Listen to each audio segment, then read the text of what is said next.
It's time to confront a major threat to our global environment. That threat is livestock. Livestock are all the animals and fish being held in captivity for use by human beings, such as pigs, chickens, cows, and other creatures. There have been many concerns about human population growth. Environmental problems arise from overcrowding and a lack of resources, and this is for nearly 7 billion humans. Currently, nearly 4 times this number of animals are being held as livestock. Considering just cows and chickens alone, the number is near 20 billion in the entire world.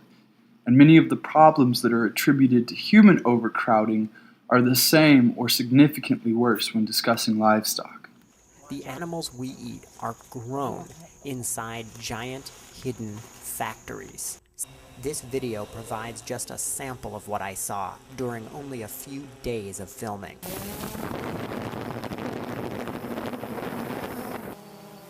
You're looking at a lake of toxic pig feces and urine, the size of 4 football fields. That's because thousands upon thousands of pigs are inside of these buildings. Their waste falls through slats in the concrete floor, and it's flushed directly into this giant open-air cesspool.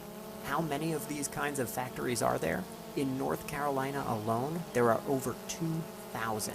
Discussing the fecal matter and urine emanating from over 20 billion animals is not appetizing, but it is necessary, because the effects of this industrialized factory system are the single greatest threat to the environment today.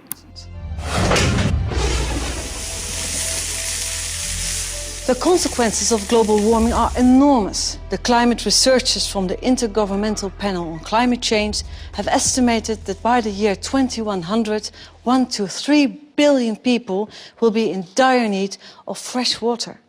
Hunger will increase throughout large parts of the globe. So it should come as no surprise that global warming is currently our foremost concern. In 2006, the Food and Agriculture Organization of the United Nations published a comprehensive scientific study called Livestock's Long Shadow. This detailed the effects of livestock production on the environment. The report claimed that more than the cars, boats, planes, and trains currently in use, livestock was responsible for more greenhouse gas emissions. In fact, the livestock sector is the single greatest contributor to greenhouse gas emissions in the world. But that's not all.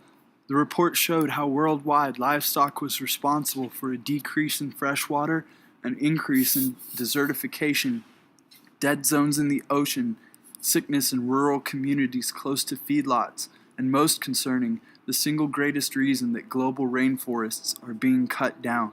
It's not generally known, but between 40 and 50% of all cereals are not eaten by humans, but by livestock. And for soy, that's about 75%.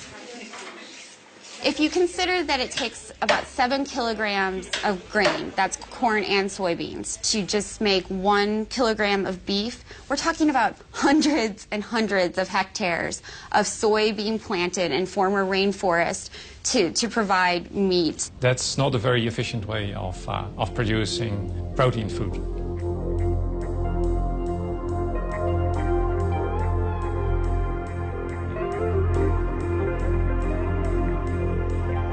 The soy is being imported from places like Brazil. Brazil has the biggest soy export market in the world, and their soy production has grown since the 1960s, something like 57 times. So they're just producing more soy than ever before. And most of that soy is being produced in very environmentally sensitive areas, including the Amazon rainforest and the Cerrado, which is a woodland savanna.